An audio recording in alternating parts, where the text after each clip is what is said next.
Hello to Hark Now Here Spurs. It's after a disappointing result against Bournemouth and a lot of ANGE Postecoglou drama. We are live with TJ and Kev in Dennis, who was there yesterday.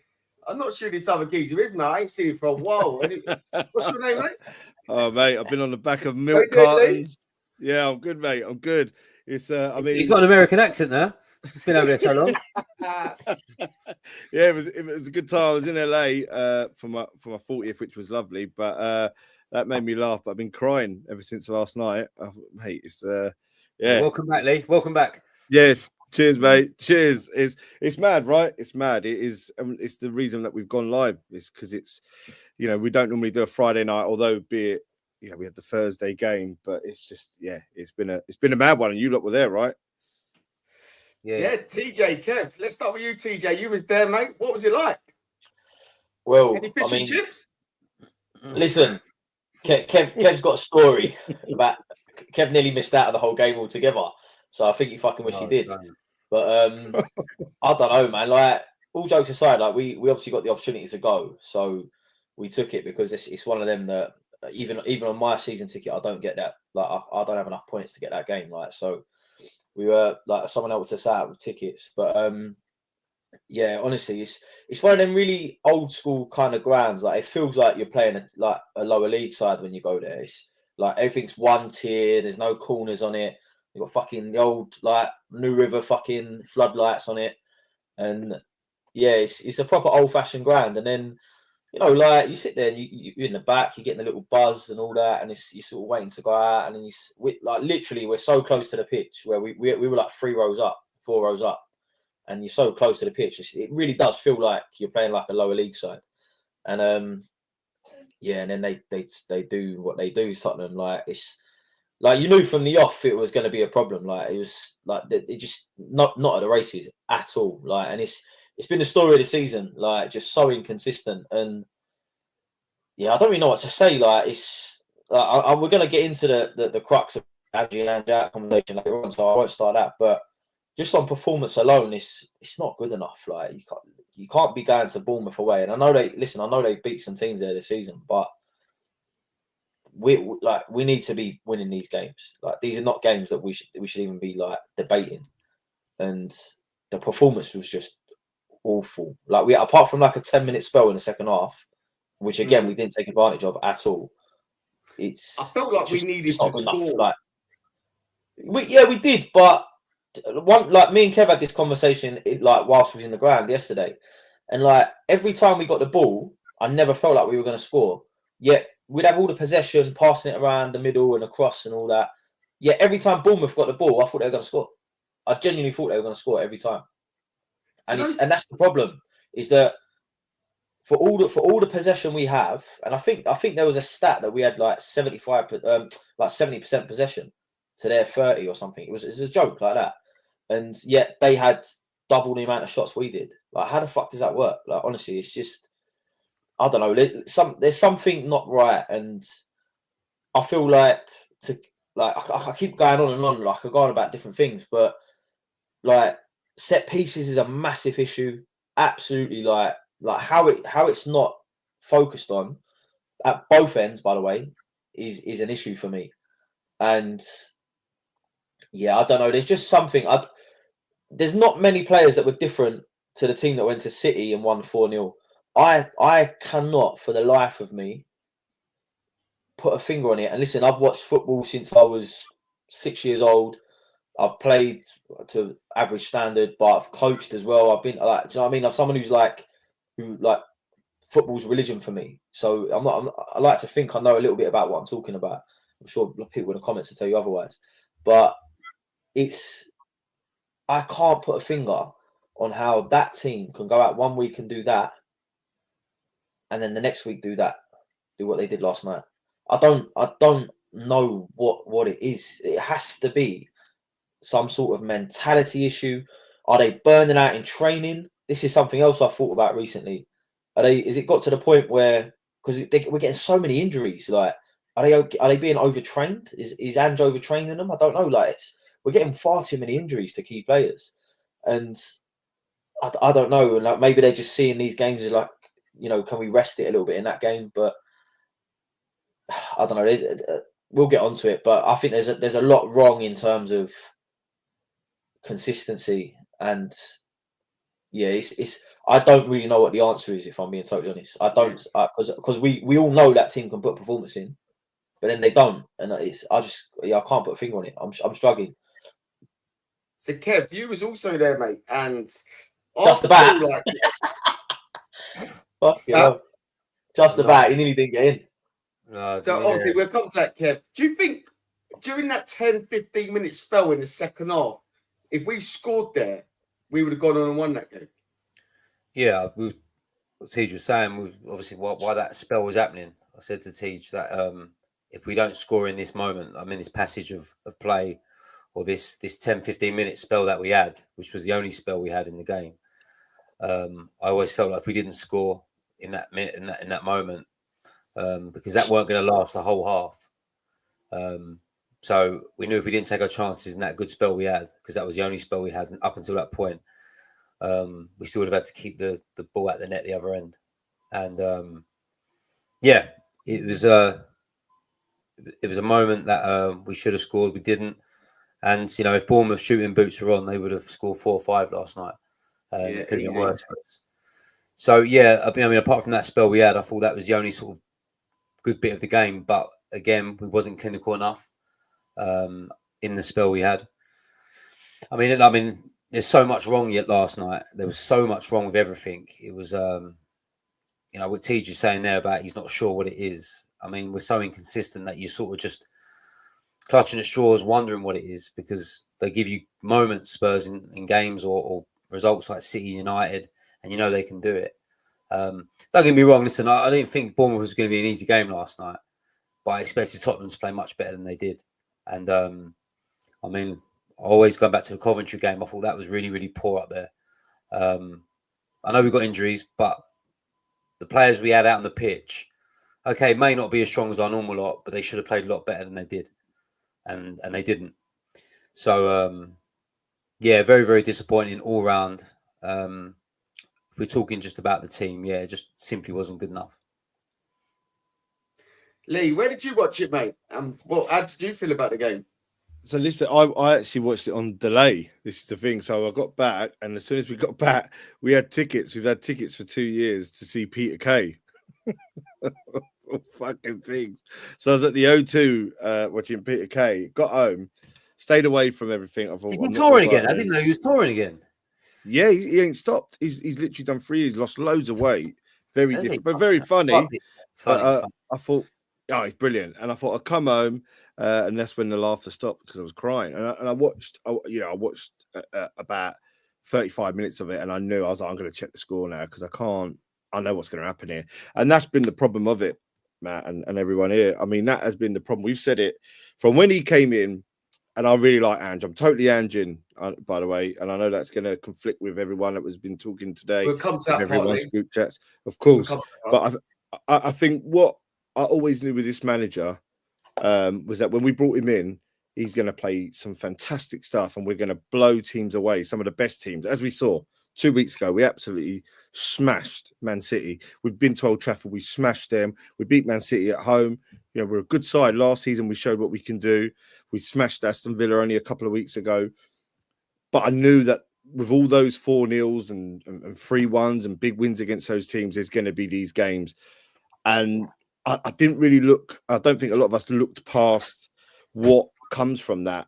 At the moment, the truth of the matter is that he's playing a style that is high risk, high reward, and we see how rewarding it is when we beat City, and we see how risky it is when we lose to these teams, because you cannot be playing with a high line like that against these teams when our defenders are on their, they're on their either the last legs, not in the right position, or they're not the right players. And that's the problem, because he's coming, and I think he's told Levy when he's coming, this is me, this is how we're going to do it. And these games like yesterday, teams are just going to pick us apart. Teams are getting smarter. Bournemouth, they just played smart. They played smart, and it's all right when you're at efficient level, but yesterday we weren't that. And I think what's come out more is that away games bar City, United, I know that, but a lot of them against these teams that you'd almost class as beatable, I think they're just waiting. Okay, you could come at us, keep the possession, as TJ said, as Kim was saying, keep the possession. You have the ball, Spurs. We'll just hold it, and we know your high line. We're going to come at you. And when you've got Davis, and when you've got Dragusin, and when you've got Archie Gray, tries his best, and he's a young lad, nothing against him. And even Adogi at times, who can be a bit of suspect. When you've got them so high, that's when you're in trouble. And it just happened, didn't it? And then we sort of rode our luck. They had a couple of chances.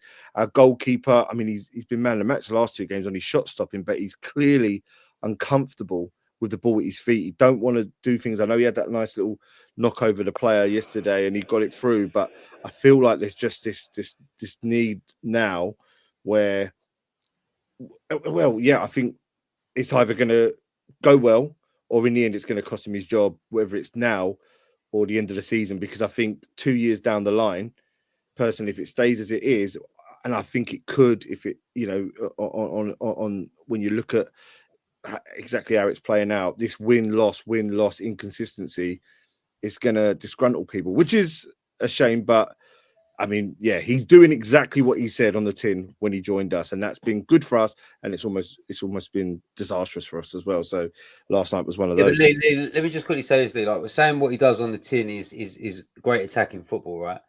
These games against Palace and Ipswich and Bournemouth, there's no great attacking style, no great attacking football in this team at the moment. It's always going to get found out the other end because of the way we play. But we have to be better as a front three, as a midfield. And I mean, TJ, you watched it on the telly as well. But I mean, we can't give the ball away as much as we did yesterday. We looked yesterday like a bunch of strangers playing together. There was players that were getting it and hitting it across the pitch and not keeping it short and sweet and playing as we normally do.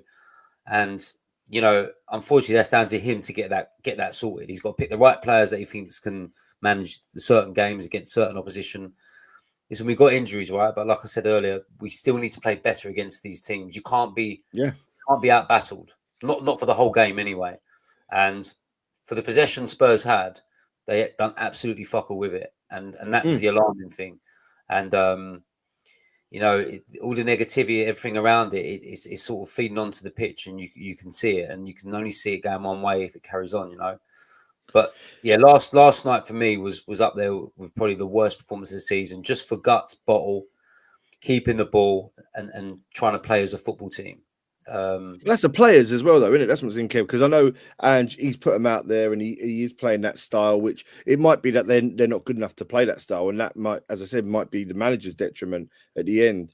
But I feel like we've seen it with Conte. It was sideways football, waiting for almost to expose the other team and find a space, which didn't really come. So we had 70% of possession, but it was from back to side. And I feel like then it was the same with Jose. At times, towards the end of Poch, it was the same there.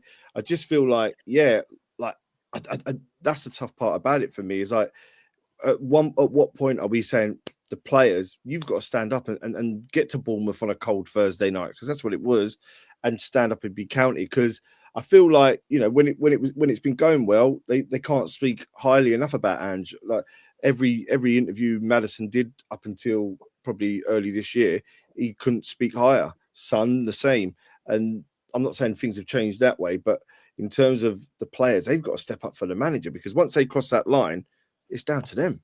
And I just don't. But Ange was saying after, weren't he? He said, I don't know what the problem is. He's like, I want them to. We're in a situation where the players should be controlling the game, but we're causing our own problems. So I know Ange is telling them to play a certain way, but then when we're creating our own problems and Ange is coming out and saying that, that's obviously not from Ange. Ange can't teach James Maddison to score from 4 yards. Do you know what I mean? If that goes in, it's a different game. But I don't know. I think we just make so many mistakes. I honestly think as well, our midfield is so weak. Like, if you put in a couple of bruisers in midfield, in the transition, they win the ball in midfield. The transition is so quick, and we're on the back foot. We've got Basuma, Papasar.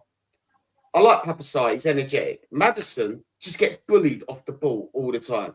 But Basuma yesterday, I think he had a bit of a stinker, if I'm honest. I think we're missing a big brute in midfield sitting in front of that back four.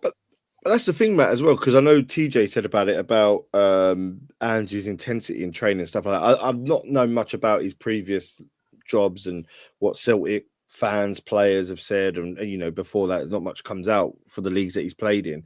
But I wonder then at times, is the intensity of training, you know, obviously we've got injuries, but is it there enough that you know, that they can feel that in a training game or in a training exercise, there's constant press on them, so they've got to use that ball, because they were using it this time last year. You look at how we played at Arsenal at the Emirates in September of 2023 when we drew 2-2. We played it from front to back around them, one touch passing from the goalie, give and go, and it was lovely. It was working. Yeah, that confidence ain't there, Ali. That's it, and it just feels like that's that. So that's what I'm saying. Like, obviously, the manager's got to play a big part in that, in building that confidence back up. But like anything, sometimes when the chips are down, it ain't going to happen. And that's when I think you see the measures of the players, because the good players will roll up their sleeves and they'll get the job done, or they'll find ways out of it. Where I feel sometimes some of these players, like we're saying, if it's Maddison getting bullied off the ball the other day against City, he was loving life and whatnot. But I've seen him. I saw him at West Ham. He got taken off at half time against West Ham. It's that sometimes he just don't look like he's at it, and then you almost have you know what, Lee? I think there's a lot of them like that. Yeah, I mean, for how many goals Brennan Johnson scored, not influential in games enough for me. In other terms, other things of his game. Son's another one who doesn't put a mark on a game. Maddison's another one. There's too many players in there, and it's like, so we all know they're good footballers, but I think as a coach, you've got to find a way to spark something inside of them. And listen, and I ain't just digging Ange at it. I mean, the supporters have got to take some stick as well, I think, for the amount of abuse that some of them players get, and even the coach himself. I mean, that ain't helping matters either. So I think as a collective, I'll say from board to manager to players to supporters, I think we're all in this shit together, and we're not all helping each other whatsoever, and it's a knock-on effect massively. I'm sure we'll get into the Ange thing in a bit when he come over to the supporters and all that. But I just think it's a massive collective now where everyone's just in the shit together, and it's going to take something really, really good. Whether that's a result against Chelsea, I don't know, but it's going to take something good to get out of this, and then you've got to be consistent with it. But the negativity around us, because the press and all that make it bad enough for us as it is. But when your own lot are doing it to themselves, you're going one way, and we know what way it's going to go. And then we're going to be, like we said, we're going to be back to fucking square one where we was before Postecoglou come in. So we've just got to be careful, I think, on how we treat the players and the coaches, the supporters, and what the next step is, you know? Yeah, I agree. TJ, coming to you, you was there yesterday. Mate, it turned very toxic at the end. Like, was it toxic throughout the game? Like, how was it throughout the game? Or did it just suddenly just turn? Because I've seen videos, us fans fighting each other. Like, what the hell was going on? That did happen. Yeah, that did happen. Listen, it's like Kev says, it breeds, it's a self-fulfilling prophecy with this stuff. It's, you know, the players have a bad game and the manager takes the slack, and then the supporters question whether the manager, like, you know, like something simple like substitutions at wrong times or wrong substitutions. And then supporters start questioning whether the manager is making the right decisions, has a plan B. This is everyone's favorite fucking thing to say. And then supporters start, you know, all it takes is for one geezer to go, you don't know what you're fucking doing. And then people all get together and say the same stuff. And then again, that feeds onto the pitch. The players start feeling the negativity. They perform worse. Next thing, the manager's out again, going, I don't know what's happened there. You know, the performance has dropped. Bang, bang, bang, bang. We end up in this cycle where, you know, like Kev said, we're all in it together and it all feeds off each other. So all it takes is for one little thing. I will say this about, and I hate saying this about my own fans, but I do feel like we're very like up and down. Like there's no middle ground with Spurs fans. It's very much like when we're winning, we're the best team in the world. And when we're losing, it's like, oh, we're shit, get rid of the manager. Or you know, players. I find it so hard. And I hate saying that because these are my people that I'm talking about. But I do find, like, as a fan base, we are quite hot and cold with things. Like we have a great performance and everyone's on cloud nine, and next thing you want to sack the manager after a couple of bad losses. Sorry, but yeah, listen, the ground itself, you just felt it going that way. It's the same at Coventry when we done Coventry away as well. That same sort of feeling, and I'm sure it was the same with some of the other away games when it went downhill. You just feel like the whole crowd start getting hostile towards the players. And you, like I said to you, this ground, I'm telling you now, is from here to like there away from the pitch, so they hear everything that's being said. They're hearing it all. And listen, everyone pays their money. They've got the right to say whatever they want. That is it. At the end of the day, these people have been following Spurs probably like there's people in that crowd that were like 70 years old. Do you know what I mean? Like, so they've been following Spurs as long as they want, right? And they can say whatever they want. But it did get to the point where you feel the tensity even within the Spurs section, and it did. Like as I was walking out with Kev, like there was a couple of old blokes having a row, like just saying. One of them's going, fucking get rid of him. And he's like, how can you say get rid of him? And they start rowing, what are you fucking saying? Da, da, da, da. And then, yeah, listen, like I saw the videos afterwards, that it did kick off. And that's what I mean. Like, and that gets a little bit embarrassing. Now we're like fucking infighting with our fans over whether the man should stay or not. And it just gets silly. And listen, like I said, something has to change. It really does. Like, and so, like, I'm gonna say what my stance, because a lot of people probably haven't even guessed it yet. But I'm ANGE. I am ANGE. I think we will. But I'm ANGE with. But I'm also not somebody that's blind to what's going on either. There's a lot of people like ANGE, just done. But I'm like, listen, the guy has got some things to answer for. Like, regardless of the fact I think he should stay, I do think there's a lot that he's working on. A lot. Not even like little things, like big, serious problems. Set pieces. I think I genuinely believe it's a huge part of why we're losing games. But also the thing for me about why we're like, I don't know if it's because we're changing the team so much because of injuries, but we was in a League One stadium last night, right? That's what it feels like. But I felt like I was watching League One football as well. Like I like misplaced passes and like no communication. Like I was watching it thinking, I've genuinely watched mates play better than this. Like, and that's not even a joke. Like I've got a few boys that play semi-pro that I know, and I'm sitting there thinking, I've been to games and it looks like what they're doing, like similar sort of stuff. Do you know what I mean?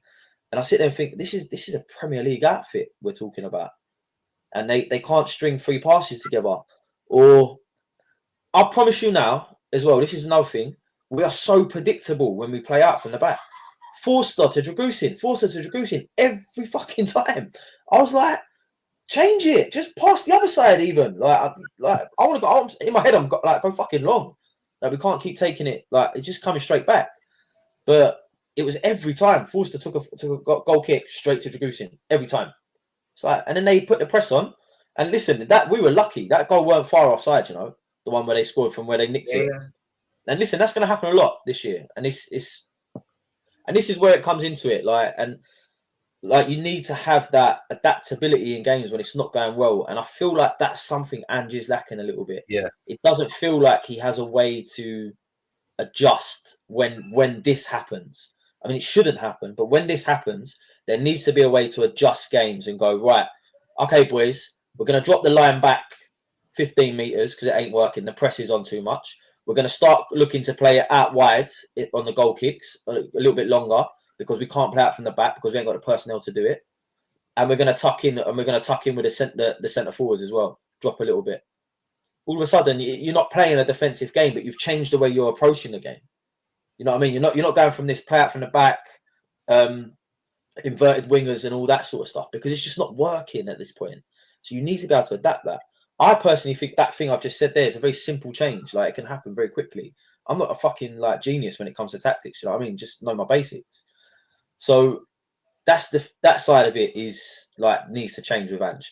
But sorry, I've gone on a bit of a tangent. But yeah, listen, the fans and as you'll see from comments, and if you look at our inbox today, I mean, it was on fire. And I was actually surprised how 50-50 it was. And I did say this last time though. Whenever it's a bad result, the Ange out brigade does come in quite strong. Yeah. Do you know what I mean? They do come in a lot stronger than when we're winning. Do you know, it's hard to call the geezer out when he's won 4-0 at the Etihad and no one's won there for fucking 3 years. But when he's dropped points against Roma, Fulham, and then lose to Bournemouth in a week, it's like there are questions there. But listen, it's the fans. I hate to like call out fans, but I feel like there is that little bit of fickleness with fans as well, and it's like too harsh sometimes, too quick, and like all that shouting at the manager at the end. It's like, what's that going to get you? Like, listen, if you look at statistically where Tottenham are at the moment, it's fucking not good enough at all. It's probably actually one of the worst positions we've been in years. 6 wins, 2 draws, and 6 losses. That's West Ham form. Do you know what I mean? And I don't fuck them. I don't give a fuck if I'm saying that. That's West Ham form. You're playing like a mid-table team. Like that's what you're doing, and you're only going to end up finishing there.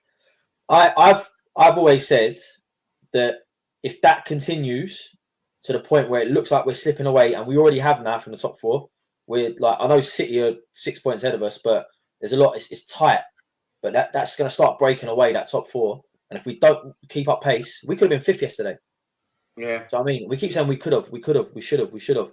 On the back of these shitty losses, Ipswich, fucking Palace, Bournemouth, the Brighton one. Fair enough, Brighton's a good side, but to be 2-0 up and throw it away, that's 4 fucking results there, where we've lost 12 points.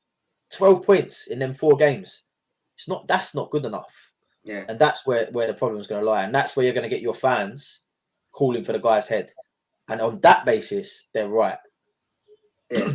So, Kev, obviously, there's frustrations running high, mate. Tensions running high here, yeah? So, yesterday in the stadium, obviously, you were there again. We've got Chelsea Sunday. Are you worried about how toxic that could be going into the stadium?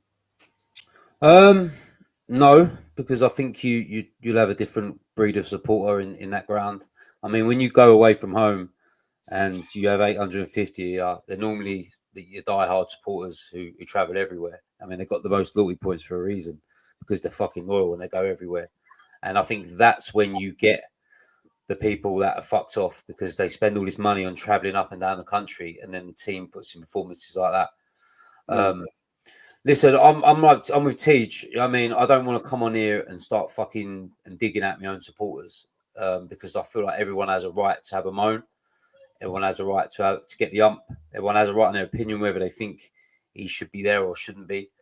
But what I can't have is the manager coming over to clap his supporters. And you can have your opinions, but to start hurling abuse and calling him a fat cunt and this and that and the other, I think, I mean, you're not my kind of supporter. Listen, we've got our opinions. How I look at it is that if it goes wrong for Ange and he drops points and loses these stupid games, he'll get the bullet. It's simple as that. But what we can't do is when he comes over, start fucking abusing him and calling him this, that, and the other, man. I was quite shocked at it, to be honest. And do you know what I mean? People who know me will know my personality, but I ain't up for doing that to one of my own. And that was quite heartbreaking to see, because he's a new guy in a job. We have fell in love with him. Just because he's having a bit of a shit thing, there's no need to go out and I mean, his family could have been in the crowd, all this sort of shit. Do you know what I mean? It's not my kind of support that does things like that. But I don't mind you having a moan about his tactics and substitutions, and you don't know what you're doing. Fair enough, that's football. But the personal stuff for me was like fucking bang out of order. Yeah. And I think if I was standing next to someone who was shouting and calling him a fat cunt, I think I would have lost my head and probably been one of them fucking people who had a fucking punch up on the TV, because it just ain't me. So if he's going to continue to make wrong decisions, and I do think he does, I'm like Tej. I do want everybody to do well. Whoever joins our football club, whether it's a coach, scout, fucking player, wherever it is, I always want them to succeed. And when the chips are down, I always want them to prove them wrong. And I'm right in there with Ange with that. I want him to prove people wrong. But if he doesn't get the results and he makes mistakes in games, which he does, and for me, one of his biggest mistakes in games are his substitutions and his timing of them. What he doesn't do, Ange, in my opinion, is that when the game is coming away from us and we're having a really bad patch, like a good 10, 15 minute of a bad patch, the changes are not there. I don't know if it's stubbornness to go, no, I'll let these lot try and sort out themselves, or it's a lack of, I don't really know what to do here. How do I change it, sort of thing? But you know, if you're not sure, you've got fucking your staff behind you. You've got your assistants and your coaches, and everyone has to come together. But what Ange does for me is that he stands on that side sometimes and he puts his hands in his pockets and he just watches. And whether that's his method of coaching, I don't know. But when TJ's saying things like Forster's playing out to Dragusin every minute and it ain't working, if I'm a coach on the side, I'm screaming at my team to do something different, and he doesn't do that enough for me, and that's the worrying thing. But like I said, if it goes wrong for him for his own in-game inabilities, then he'll get the sack, and then we move on because we'll be there. He won't be there, but we'll still be there. Whoever comes in next. But to go on to video him and fucking have everyone abusing him and calling him names, man, I felt really, really sorry for him in watching him on that pitch yesterday at the end. What is with the fucking camera phones, man? Honestly, who are these people? Like, you're meant to be diehard Spurs fans. You're filming people abusing a manager. Fucking wankers, mate. Honestly, them people, I'll say it straight. Kev's been polite. I've got fucking no time for you, mate. Like, if you're someone who films like people abusing managers and that, like, what's your fucking fun doing out of football anyway? Like, take a picture before the game or a little thing in a new stadium. Start videoing fucking managers getting abused. Weird as fuck, man. I think you're right, TJ, about the hot and cold stuff. It's like when it's good, it's good. When it's bad, it's like, oh, let's find someone to blame. And don't get me wrong, Ange has made mistakes, but it ain't just him. It's like I said earlier, it's the board. I don't think he has a good enough squad to play how he wants to at the moment in time. And I think instead of going down the front of Bournemouth and calling him a fat cunt and this, that, and the other, I think we as supporters need to look at ourselves and really realise and take your blinkers off and really realise where we are as a football team and what we're trying to achieve. And are we trying to achieve something that we are just not ready to achieve yet? And if you set your expectations really unrealistically high, when you have results like that, you're going to go down there and call him a fat cunt.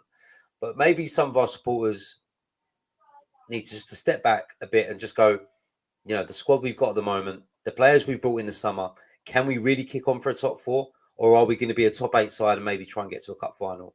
I think we need to realise that we ain't as good as we think we are. And Ange is coaching players at the moment that are probably not as good to play his way as a moment. And I mean, you've got January to come. I'm hoping we do something in January. If he's there in the summer, he's got another summer. But like I said, I'll end it with my opinion on this is if he falls short in cup competitions this year and finishes lower in the league than he did last year, it's a no-brainer for me. He has to go. 100%. But I won't be going down the front how bad it gets. I won't be going down the front and calling him fucking names and calling him a fat cunt and this and the other. I'll be behind him until he gets the boot. And I hope he doesn't get the boot. And I'd love him to change it all round. I'd love him to go and beat fucking Chelsea to shut some people up. And if it is going to be a yo-yo season for the rest of it, it is what it is. But like I said, he needs to be judged on cup competitions and league finish. And until the end of the season, you're not going to see that. So we need to sit tight in the meantime for me, not abuse our manager, get behind him. If he fucks up, he'll get the sack. If he don't, he stays. You have to get behind him. As simple as that. For me, I think he's given us too many good moments over the last 2 years to actually wash our hands of him right now. I think the players need to have a good look at themselves as well to work for him. But he still needs to do better as a coach. And we all need to be in it together, support each other, see what happens, and what will be, will be. But yeah, I just can't have the abuse, man. I just can't. It's not right. It really ain't. Yeah. Kev, hang on, guys. So we are live on Instagram, TikTok, YouTube, and Facebook as we speak. And Instagram is popping off as we speak. Just about all Levy and Ange. Look, we'll come on to the Levy and Ange situation. We're just having we're breaking it down as the point of the view on the game and then the after reaction, and then we'll come on to what's next. Yeah, Lee. What do you going into Chelsea? What do you say to the fans out there? Like calm? Yeah, I think I do. Like, I'm in agreement with you lot. I love Ange. I love the fact that me as a player, again, played at Power League level, but I love attacking. I love going forward. I love taking chances. I want to go for it. I don't want to stop at 2, 3. I'm going to risk being up the top to score, to leaving, a bit of the back open for teams to come and get a go at us. So I love this philosophy. I know that with it comes a real high risk, and it can go as much against you as it is for you. But as Kev just said there, within the 15 months that he's been here, if you take it from August of 2023, there's moments one of them 2 weeks ago, literally a fortnight ago, where we've gone and we've taken the game to teams, we've done stuff, we've come out of, we've come back from the death, we've played teams off the park at the Emirates and whatnot. But there are flaws, and and I feel, as Kev said there a little bit, and as TJ said, I don't know if the players are good enough to play this style, but I've still seen enough for us to get behind it. The only problem is that I feel there needs to be a bit more pragmatism. There needs to be a little more in-game coaching. And like I think Kev was saying there about the fact that sometimes he's shouting and there's videos of him shouting, get that ball forward, get that ball forward. And there's other times he's got his hands in his pocket. Yeah. So I don't know how he approaches that. But I feel that he's got a method. He's got the style that he wants to work with. And we have seen it work. It was a tough end to last season, and I think there's been the trickles of that have stemmed and started to lay seeds from the start of this season. We had that horrible April where no one would want that series of fixtures against teams at the time that were gunning for first place, second place, and we didn't come out of it looking good. And then the set piece stuff started to come out a bit more, and that's all sort of carried on. So it hasn't always been good, but there's been enough there, as City shows, for us to believe in what he wants to do. Injuries, obviously, I know we won at City with players out, but injuries never help, because again, I think at times if you have got your starting keeper and your starting centre backs and stuff, there's that air of confidence that stems throughout the whole team. But I definitely want to keep him. I think at the end of the day, and like you said, Matt, we'll go on to it in terms of the bigger picture and how he fits in this club and the board most specifically. But for me, I feel like we're not going to go backwards at this season. When Spurs are never going to get relegated. We're not going to be in a position where I say that, but it's not going to happen. But like, if I'm being totally honest, that I would give him to the end of the season unless it got so bad that we lost every game every game going forward. Because for me, I just feel like he has had it a bit tough. That we were storming it at this time last year until that Chelsea game, and then he got injuries in the most crucial of places, and that started the problem. This time again, he's got players out here and there. Somebody's ill, somebody's torn a hamstring, someone's tired. Goalkeeper's broke his ankle. So I feel that when things click, they click. And I'd just like to think like what he's done, and he's brought you through. He's given them a good chance in the Cups. They've had some minutes in the league. I feel like there's things to come, but I think the belief's got to come back in everyone. I just feel, for me, the leader. There was why I don't think people should wash their hands so quick is it wasn't that long ago. I'm talking about this season as well, and a big part of last season. There was so much affection for him. I just don't know how fans can just wash their hands with someone so quick, because like you said, when we had some bad football over the last few years, some stale football, and I've got mates who couldn't stand that, didn't want to go down there because of Conte and all that and the other. Got Ange, and now we're having a bit of a wobble here. Them same supporters now going, well, fuck him off as well now. I'm like, who do you want? You do, You're going to have unless you stick with someone and ride and go through the storm. You're going to keep doing this, and you're going to end up being like Chelsea, where you're just going to keep revolving door, keep going and going and going. And, I just don't know why we give up on managers so quick. Players as well, we do it to everybody. And again, for me, it goes back to our fan base. When you're asking me, it's not always the manager, is it, Kev? It's not always the manager, is it? Because we've had some world-class managers in our clubs the last couple of years. It's not always the manager, though, is it? Well, no. For me, the most common thing for me over the last few years with all these managers, well, Mourinho and Conte especially, they wanted top players brought in, and never happened. What I think has let Ange down, and what maybe that he hasn't learned from last season, is that he had a bad injury crisis last season. We went on a bad wobble. We've gone in the summer this year, and we haven't, like I said before, we haven't really bought good proven players. So when players get injured, we've got good players to bring in. And at the moment, we're finding out that when our good players go out, we don't have good enough players to bring in. And don't get me wrong, some of our most popular players are not performing at the moment, and they should be dropped. And I'll talk about people like Son, Basuma, Johnson, to a point where, apart from scoring the odd goal here and there, doesn't contribute enough in games to me. And I'd like some of these players just to have a little rocket up their arse by being dropped. And good players at their standard can be brought in to test them. I don't think we have that at the moment. I don't think we have a good enough squad to compete when we have bad injuries. And that's what's letting him down at the moment. If we had everyone back, would it be different? Possibly. But at the moment, I think it's gone wrong from the summer where we didn't go out and get the best footballers we can get to improve our depth. We've gone out and bought spent big money on young players who, for me, in my opinion, are being used wrong at the moment in certain games and certain positions. We've been unlucky with injuries as well with some of them. But I just don't feel like we bought a good enough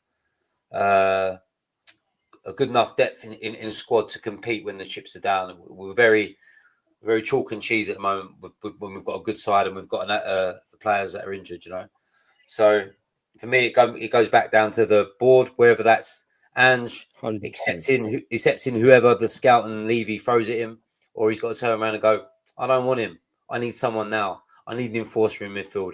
I need a good enough striker who's going to challenge Solanke. I need better players. I need people to test Son. I need a Mickey Van der Ven replacement if he gets injured. You've got to knock on the door as a coach. You've got to know what you want. And if you ain't going to get what you want, and there's money there, then maybe you should just, maybe go, well, this ain't for me. I'm not happy. I'm off to that. But the longer he sticks around and coaches work under Levy's way of working, we're always going to be where we're going to be, in my opinion. And we're never going to improve until we start buying proper quality players. So, boys, you know me, I'm fully Angie, mate. I literally love the geezer. Yeah, I do. I think he's brought the kind of a mojo back to Spurs. He's brought us a bit of belief. Yeah. Do you think that the relationship between Ange and supporters since the Man City outburst hasn't been the same since? Start with you two. So the Man City performance back end of last season, where he come out and slated us for not wanting to win a game, do you think that's still brewing up? And then yesterday was still part of that.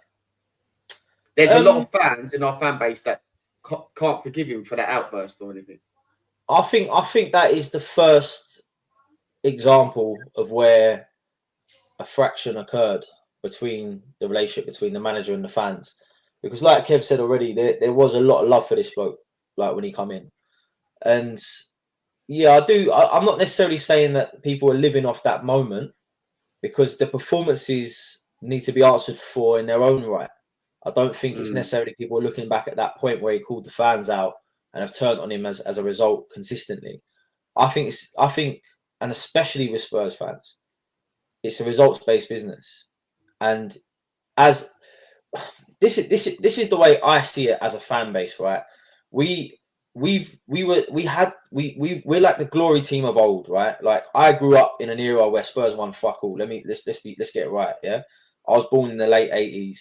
I don't even remember the 91 Cup. Like I was so young, I don't remember it. So for me, I've seen us win. Like obviously, there's 3 in my lifetime. I've seen us win 2 trophies. But for someone like my old man, the 80s was like fantastic. And if you go back even further than that, like the 60s, it was our golden era. So I feel like as a club, we've put ourselves in that bracket of, teams that should be competing at the highest possible level.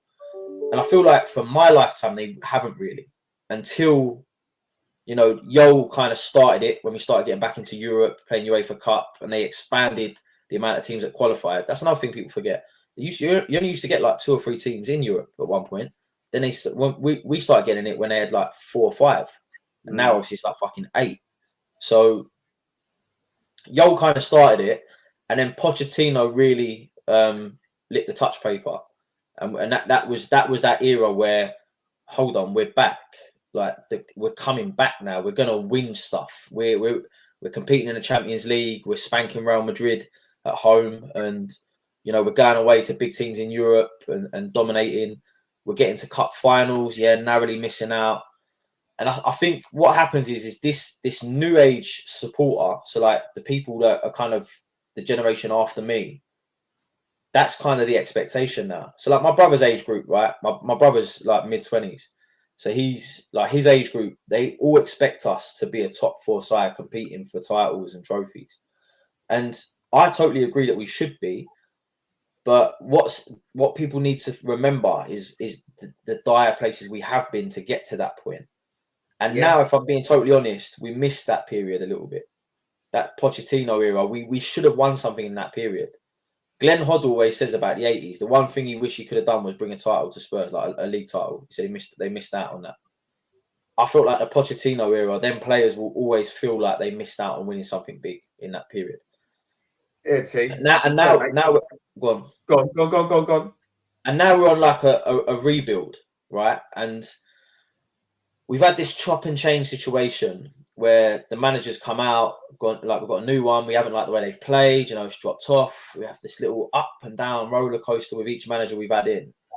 At some point, you need to call and you need to go all in on the card you've got, right? And this is how I see it at the moment. You've had a few managers that have come before that haven't played the brand of football that we want to see. And it hasn't worked. It's been boring. Fans have stopped going. Under Mourinho, fans stopped going. Like, they just didn't want to go to the games. I was one of them. And now we've got managers come in. I don't believe Mourinho and Conte wanted to play the way they did. I personally, my opinion, think Mourinho and Conte played the way they did because they didn't have a good enough team to play the way they wanted to. That's my opinion. Sort of, but they're also playing what they did at other clubs. So it's not like they came in and had to change their philosophy. I feel like that was the system they were playing at other clubs. Like Conte came in and played three at the back like he did at Chelsea, right? And had that like holding midfielder and stuff. And so for me, it was similar to what he didn't have the players at Inter, at Spurs that he had at Inter, I think. Yeah. So no, I agree. You're trying to. I mean, Mourinho and Conte, everywhere they've been before Spurs, they've had better football teams. It's as simple as that.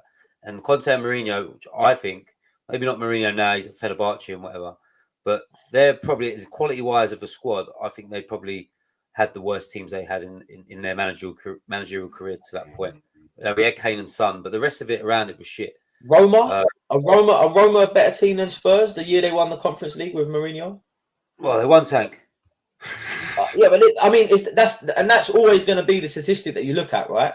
But this is my point about these managers. What I'm trying to get at is that I think we have good managers sometimes, but I don't think they're given what they want to be successful.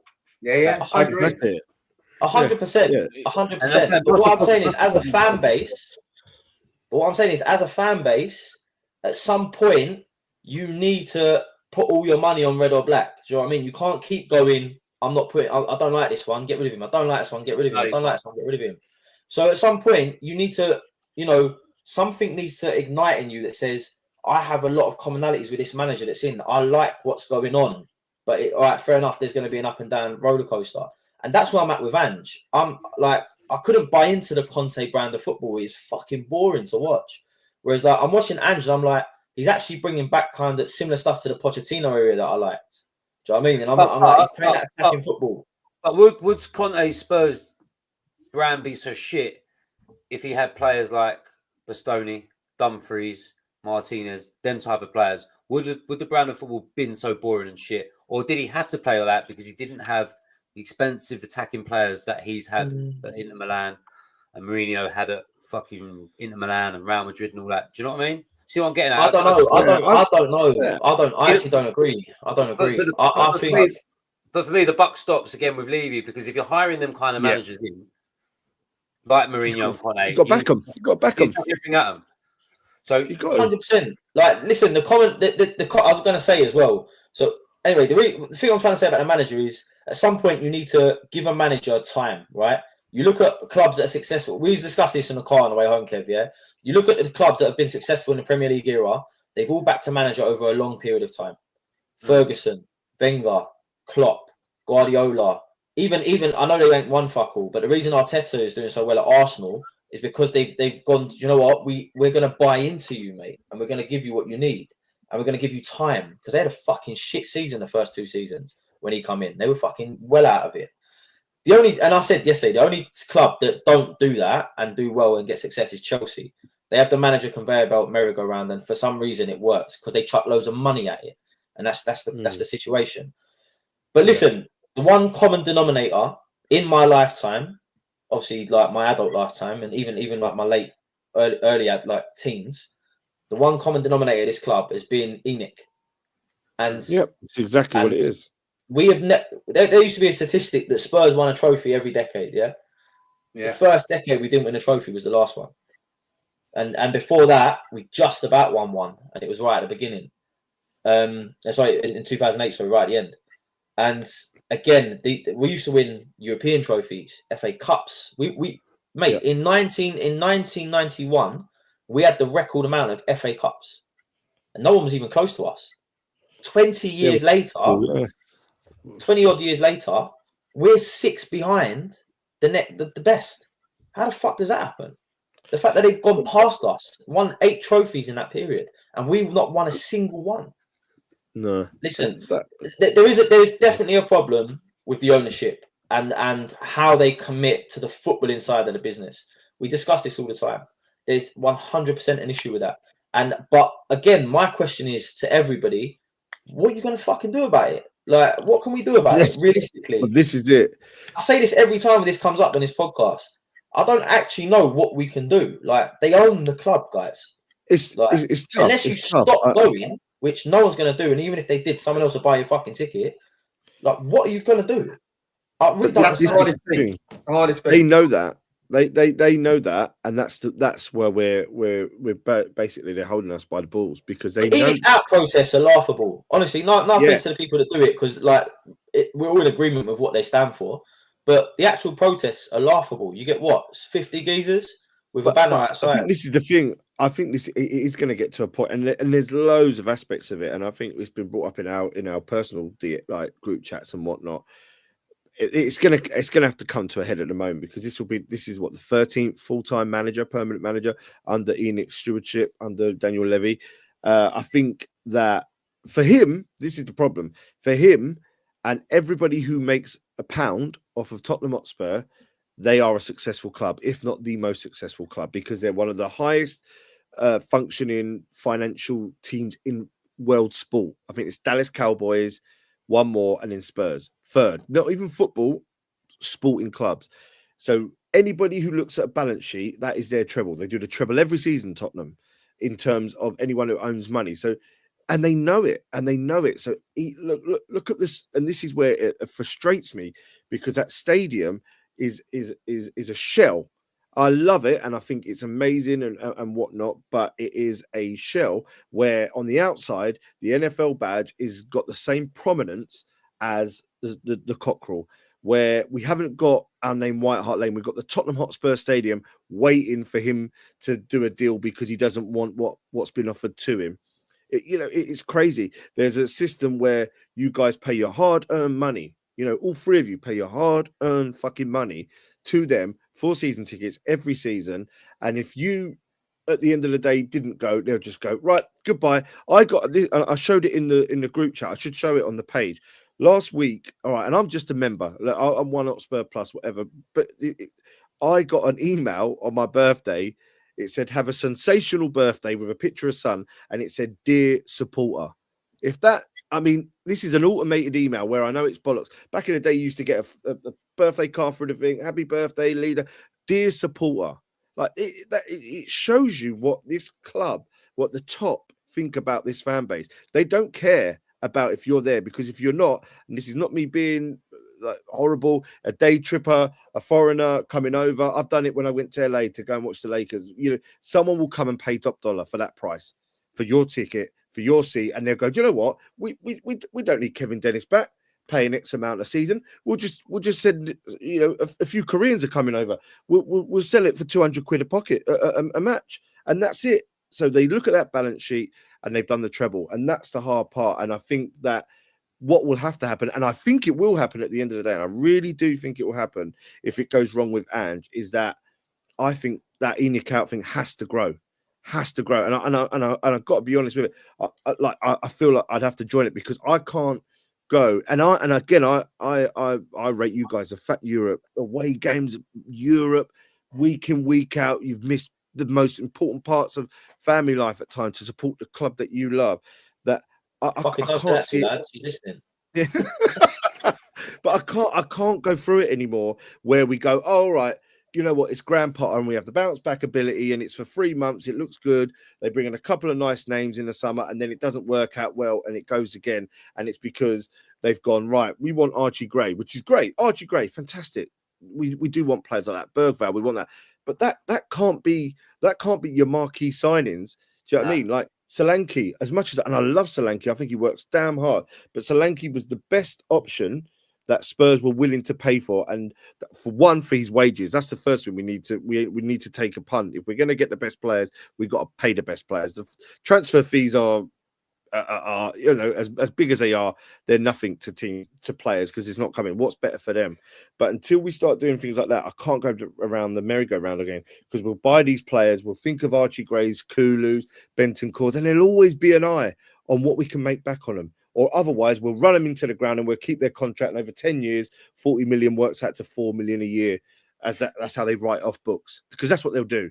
That's what they'll do. So that's what I'm saying, Lee. That's what I'm saying about the expectation. Yeah. Us as supporters need to really look at what our chairman is bringing into this club in terms of A, coaches, and B, what them coaches, what the money you're offering them coaches to go and buy.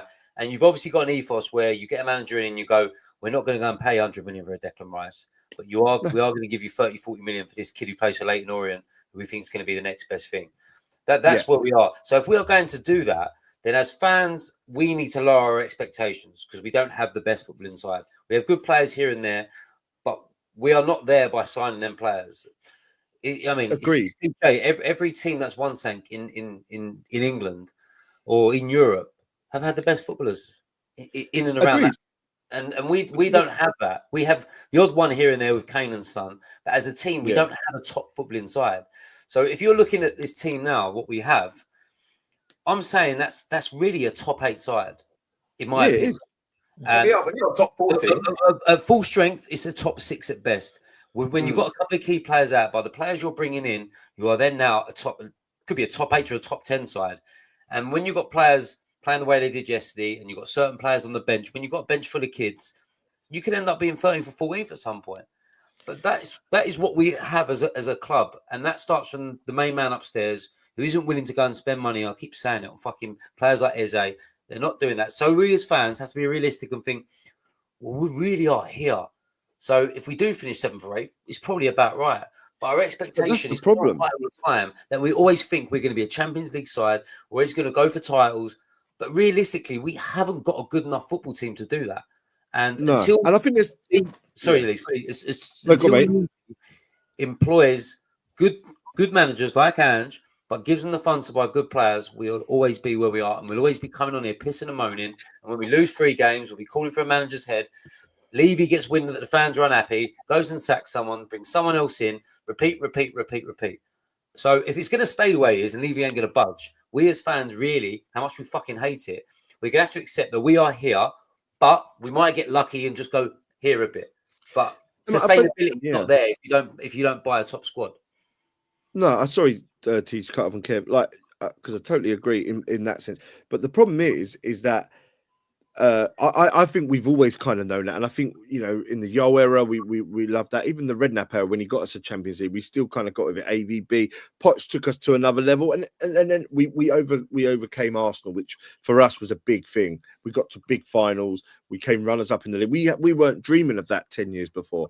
The fact that we did, expectations went up, and I think the fact that the neighbours, but if you count Arsenal, if you count Chelsea, who I hate probably more than Arsenal, and then definitely West Ham, that they've won a fucking European trophy. Whatever the trophy is, they've won it. They've had that day, they've had that parade, they've had that moment, right? We've cried for things like that. The fact that that's happened there, disgruntlement only grows to have something like that. We want that.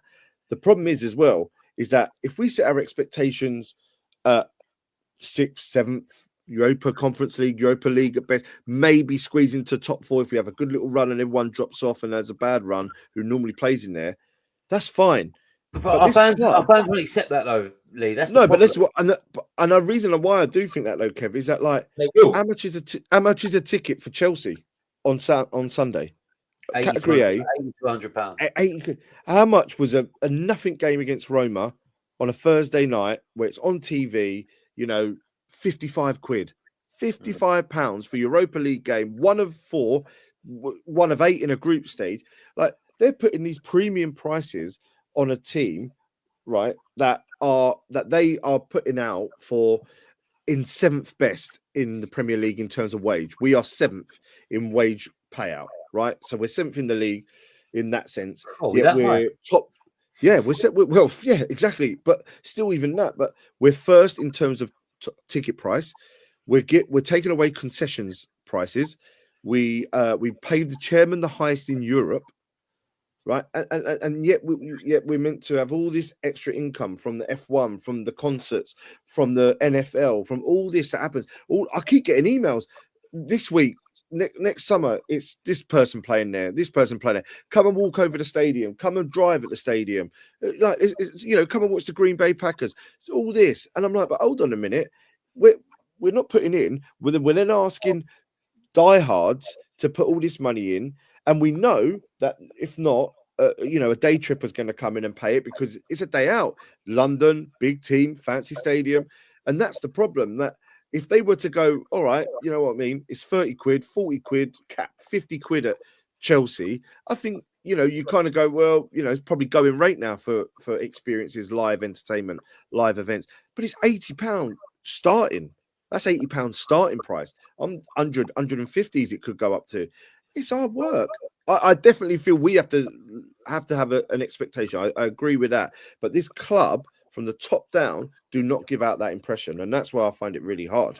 I do think our games through December, we need to ramp it up a little bit just because the January transfer window's opening. And I feel like we do need at least 2 investments into that squad, like to challenge for that first team. If they're not in the first 11, but they're in that squad, because right now our squad is so thin, it's unreal. And I don't see us getting an automatic European qualifications next season the way things are going.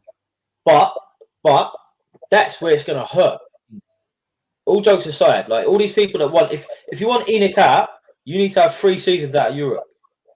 That's when there's fucking questions start getting asked, because all of a sudden the extra 8 to 12 games that you get from playing in Europe for the league phase and then the couple of knockouts that you get is gone. And if you start losing that money, that's a lot. But then you got to be careful what you wish for, because you lose ENIC and all that, but then you become Everton and West Ham, and one of these teams that are like on the breadline a little bit with. Well, to be fair, West Ham do right money wise, but you got to be careful what you wish for. Like I fully feel like we need some sort of new stakeholder. They were talking about the Amanda Staveley thing with the Saudis and that. Is that going to happen? I'm not so sure, but that is the sort of thing we need. We need fresh investment in the club that has a controlling aspect in football decisions. A little bit like what's happened at Man United, right, with Ineos. Again, I don't think that's going to turn out too great for them, but that's just because of the whole structure is a bit of a mess. But I feel like we do need some sort of investment where someone comes in to look at football decisions on their own. Because Levy is a great businessman and he's run that club as a business, but this is football. This is competition. And he is not competitive enough as a chairman to want to win things. He wants to win balance sheets. And he's doing that. He's doing that very well, better than anyone else, to be honest. Yeah, he's amazing as a businessman. But realistically, who gives a fuck?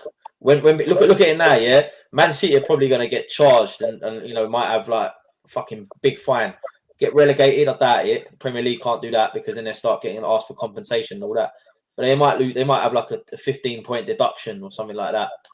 Who gives a fuck, mate? When you look back in 50 years, they've won 6 in 7. And their fans enjoyed every minute of it. The moments. Yeah. Exactly. Yeah. So you need to at some point be competitive on the pitch, and spending 100 million on Solanke, Archie Gray, or more than 100 million, Bergvall, that's not how you're going to do it. You're not going to be competing for titles buying those players for that money. If you want your net spend to look great, that's fine. You're going to do that. All of a sudden, Spurs have spent this season. They spent 100 million in the transfer window. Yeah, but who the fuck you got for it? No disrespect to those players, but they're not the players that are going to... They might be in 3 years, but right now they're not the players that are going to get us over the line. My only other thing I'll say about that is Andrew was heavily involved apparently in the transfers, so he's obviously had a lot of input into getting those guys in. I think he's got to say that. Don't need to see every other man. Yeah, I don't know. I mean, I don't know. I don't know, but again, that comes down to again to structure and the scouting system and all that, which to be fair, we like historically we haven't been too bad at, but there's a rotting problem at the top where nothing's going to change. Nothing's going to change in terms of the investment structure unless enough people basically go, we need something to drastically change. Nothing's going to change at the top, and they're going to be like, we run it as a business.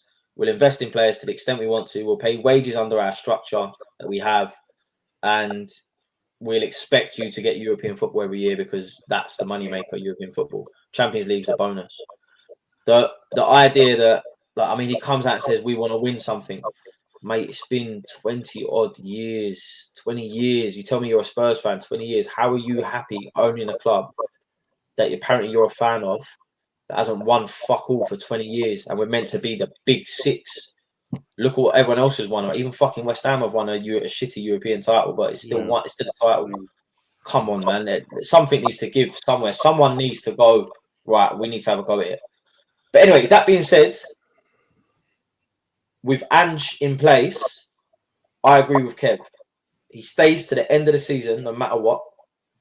Like, there's no... I would love, please, somebody... I mean, I'm sure we're getting comments about I can't see them. Please, somebody tell me why you want to sack Ange now. And more importantly, the one question no one's giving me an answer to is, who are you replacing him with to drastically change our situation in the league? Right, all the comments... Every comment we're getting isn't Ange. It's nothing to do with Ange. It's the ball, basically. Nothing to do with Ange. It's literally he set up at Levy has set up another manager to fail. Yeah, that's all the comments. I agree. But where is like there are people who want Ange out? So are they not? Do they just not follow this podcast? It's a small minority of people, and when these small minority of people, like last night, jump all over it, it hits social media everywhere. And it's a toxic part of the fan base, but then that toxic part of the fan base gets in people's ears, and their minds start ticking. And if we go and lose to Chelsea, then fans start getting bigger and bigger. So it's like you kind of have to nip it in the bud early doors, you know. And now, do you know what? I pray we go and beat Chelsea to make sure this doesn't happen, because we've got something so good with Ange. He just needs some players to push us on. Yeah, he needs the resources to help us push on to where we want to be. Because right now, our ambitions as fans are set high. But I don't know why. I think it's just years and years of frustration. The thing is, though, Matt, he's got to knock on the door, mate. He's got to knock on the door, and if he doesn't get anything, this is his reputation on the line as well. This is a guy who's used to winning everything. He's. I'll tell you what. I'll be very surprised if he's ever had an altercation with any other supporter from any other club he's been at. Comes to us, and it all starts to go shit. He's got a knock on the door. I also think he's quite proud. I actually think that if it ain't going right and the results are getting shit, I reckon he'd walk before he's sacked. I think he's quite a proud man. So, I mean, but if you ain't getting what you want, and you feel like you're not getting what you want to progress this team, I mean, like, he's got to knock on the door and demand it. And if Levy backs him and says that he is his man and he trusts him and it's a project, then he'll back him. But buying Archie Gray and Lucas Bergvall and putting them in your Premier League games against Bournemouth, it ain't gonna do you nothing, you know. That's not. Do you know what's frustrating as well, boys? We spend like 100 million on these youngsters. 100 million. That's out of our transfer budget, but we only brought in Solanke, really.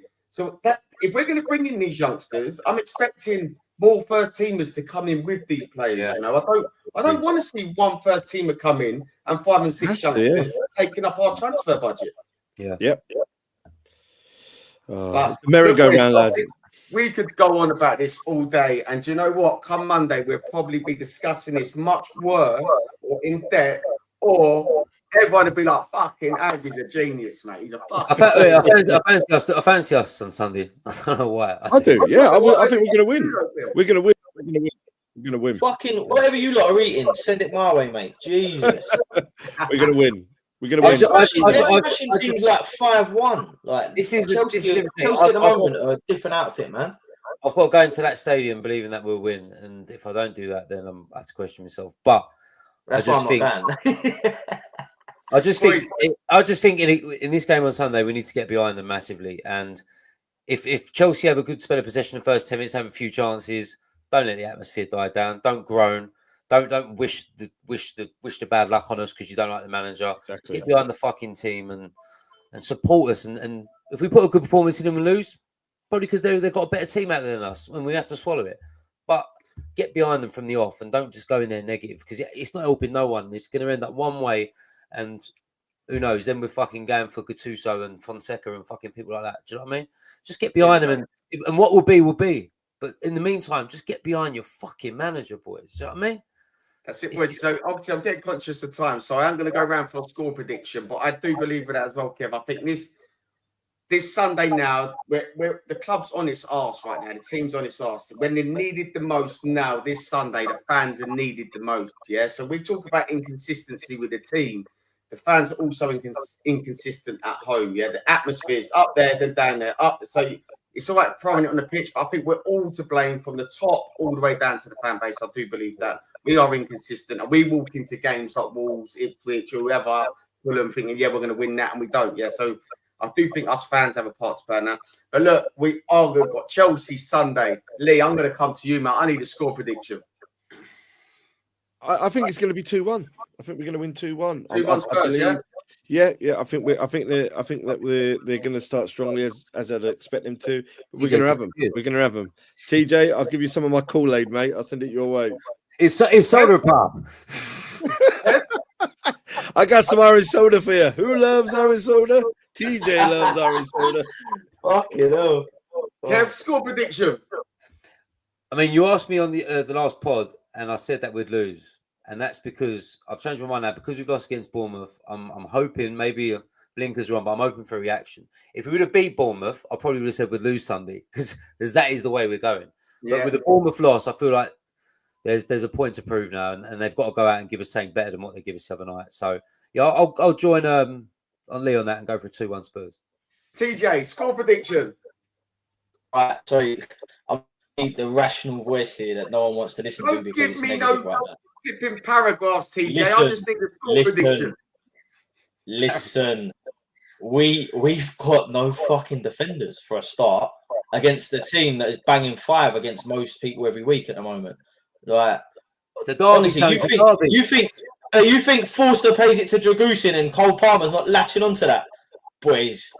Come on, honestly, I really, really, really hope that I'm wrong. Like, because I fucking hate Chelsea. Even giving them even the time of day in this conversation pisses me off. But I can't see us winning with no defenders. Ben Davies is injured as well now. Who's he gonna fucking play? Archie Gray, centre back. Boys, listen, 0-0, and that's hopeful. Yeah, I'm gonna go 1-1. Right, there could be 2 O's on top of each other. Is that bad for them? No losing. No, that's it. None of us say losing. Guys, I want to say thank you to everyone. Social media has actually been carnage. It is literally good to see that there is so many ANGE people and people can see past what went on last night. So that's absolutely brilliant. Thank you to TikTok, Instagram, Facebook, and YouTube. The people have been amazing. I know Lee was a little bit upset, but just before I shut this down, Lee was a bit upset about his birthday gift and that. So I don't know, he was getting quite emotional. So if anyone knows Chirpy or something, and we can get Lee and Chirpy having a selfie next time we see each other, that'd be amazing, yeah?